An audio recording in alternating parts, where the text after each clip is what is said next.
Assalamualaikum warahmatullahi wabarakatuh. Nama saya Salwa Ramadhani dari jurusan Pendidikan Bahasa Indonesia Universitas Sultan Ageng Tirtayasa. Hari ini saya akan menjelaskan tentang analisis wacana. Apa sih analisis wacana? Yang pertama, saya akan menjelaskan tentang apa itu wacana. Berkenaan dengan pengertian wacana, Mulyana tahun 2005 halaman 4 menyatakan istilah wacana berasal dari bahasa Sanskerta yaitu wach atau wak atau fak yang artinya berkata atau berucap. Douglas 1976 halaman 266. Bisa dilihat dari jenisnya, kata wach dalam lingkup morfologi bahasa Sanskerta termasuk kata kerja golongan 3 parasmaepada yang bersifat aktif, yaitu melakukan tindakan ujar. Kata tersebut kemudian mengalami perubahan menjadi wacana. Bentuk ana yang muncul di belakang adalah sufiks atau akhuran yang bermakna membendakan atau nominalisasi. Jadi kata wacana dapat diartikan sebagai perkataan atau tuturan. Nah, lalu menurut Watch dan Long dalam Setiawan tahun 2006 halaman 3, kajian analisis wacana mempunyai dampak yang penting pada masyarakat, pendidikan, dan ilmu linguistik. Kajian ini menghasilkan pengertian lebih mendalam mengenai bagaimana belajar bahasa atau bahasa-bahasa, pengertian yang lebih mendalam bagaimana cara individu-individu berinteraksi melalui bahasa, lalu pengertian lebih mendalam tentang wacana kelas, kurikulum pendidikan, lalu pengertian lebih mendalam mengenai bagaimana makna-makna itu melekat pada perkataan, pengertian lebih mendalam lagi mengenai sintaksis perkataan.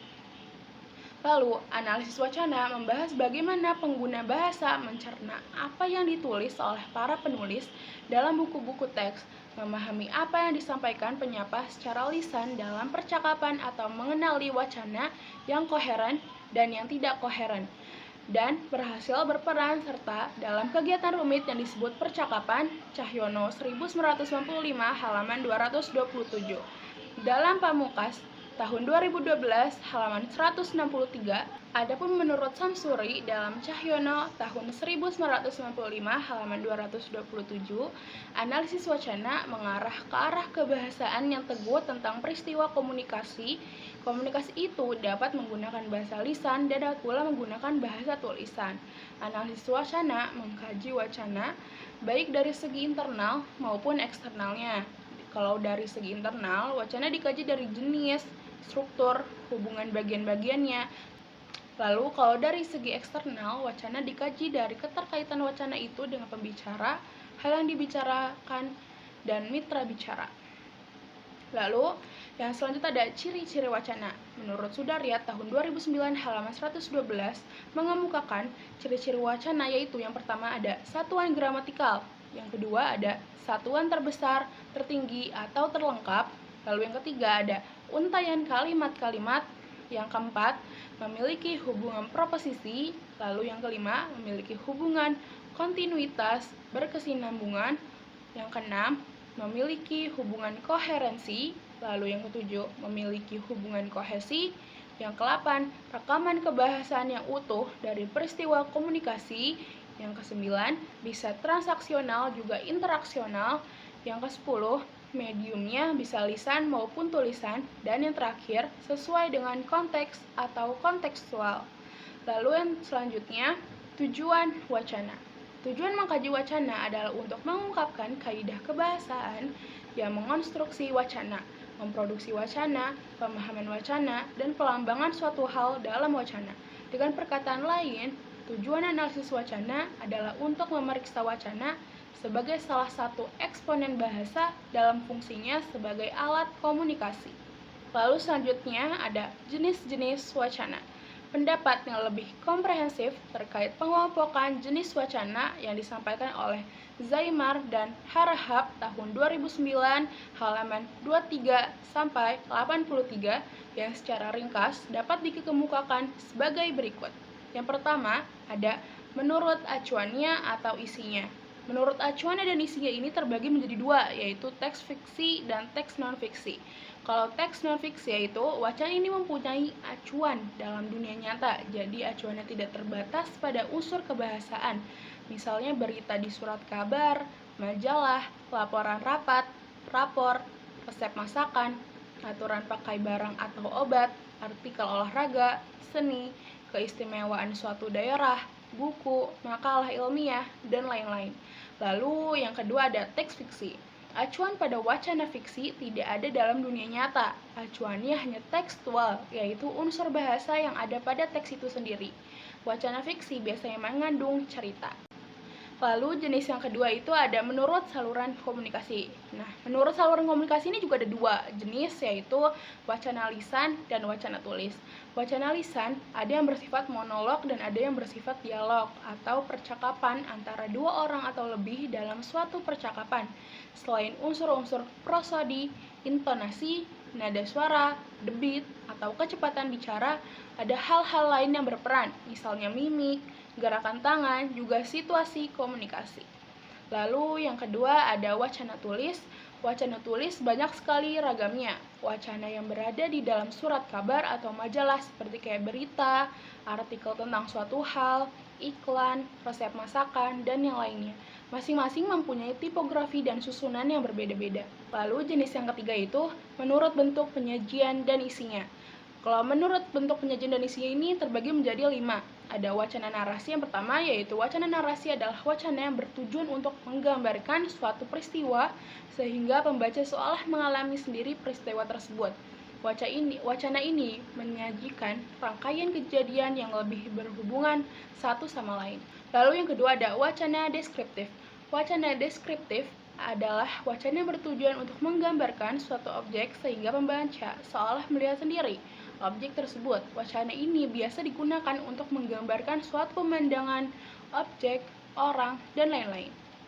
Lalu yang ketiga ada wacana eksposisi. Wacana eksposisi adalah wacana yang bertujuan untuk menyampaikan pandangan atau pengetahuan mengenai suatu objek. Biasanya wacana ini digunakan untuk menjelaskan wujud suatu objek. Lalu yang kelima ada wacana argumentasi.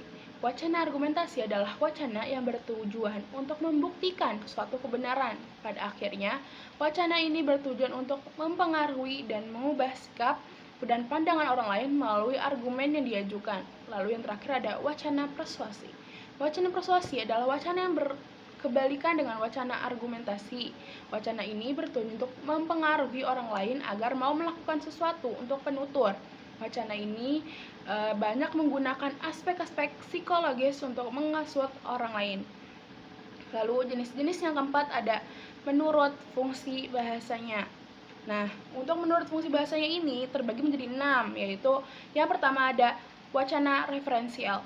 Dalam wacana ini, informasi tampak tidak personal, objektif, bahkan dapat dikatakan kering. Tidak ada komentar ataupun penilaian. Wacana referensial menonjolkan acuan yang bersifat informatif, tekstual, dan situasional. Contohnya seperti kayak berita di media massa. Lalu yang kedua ada wacana fatik. Wacana fatik berpusat pada saluran komunikasi untuk menjalin hubungan antara partisipan. Dalam hal ini kontak psikologis dan interaksi terjadi. Contohnya SMS dan telepon. Lalu yang ketiga ada wacana ekspresif. Wacana ekspresif setiap kali si pengirim menyatakan pikirannya, pendapatnya, atau perasaannya, fungsi ekspresif pun ditonjolkan. Ada beberapa macam teks ekspresif, mulai dari yang sangat pribadi, misalnya surat cinta, kemudian teks yang memberi penilaian, hingga yang kurang ekspresif, misalnya surat resmi. Lalu yang keempat ada wacana konatif. Wacana konatif ingin mempengaruhi pesan agar berpusat pada mitra tutur sehingga dalam hal ini terjadi penyesuaian konteks partisipan. Contohnya kampanye dan iklan. Lalu yang kelima ada wacana metalinguistik. Nah, wacana metalinguistik adalah bahasa yang berbicara tentang bahasa itu sendiri. Wacana metalinguistik berpusat pada kode. Semua unsur bahasa memberikan penjelasan kode penutur karena bahasa yang berbicara tentang bahasa itu sendiri. Oleh karenanya, fungsi ini menerangkan istilah atau aspek yang dibahasnya. Contohnya, istilah, mode, dan definisi. Lalu, yang terakhir ada wacana puitik. Jadi fungsi puitik ini sering ditampilkan oleh ritme, permainan bunyi, permainan sintaks, dan imaji. Fungsi ini bukanlah monopoli teks sastra, melainkan dapat juga digunakan untuk hal lain, misalnya moto, untuk iklan, lagu, pidato, dan lain-lain. Lalu yang terakhir itu ada menurut arah pengujaran. Nah, menurut arah pengujaran ini cuman ada dua, yaitu wacana monolog dan wacana dialog. Jadi wacana monolog adalah komunikasi sarah pengirim teks ini hanyalah satu orang, oleh karena itu istilah monolog mencakup semua wacana yang diujarkan oleh satu orang saja. Lalu yang kedua ada wacana dialog, yaitu komunikasi timbal balik. Dalam wacana ini terdapat dua orang pengirim atau lebih, biasanya disebut percakapan secara bergantian. Mereka berperan sebagai pengirim dan penerima.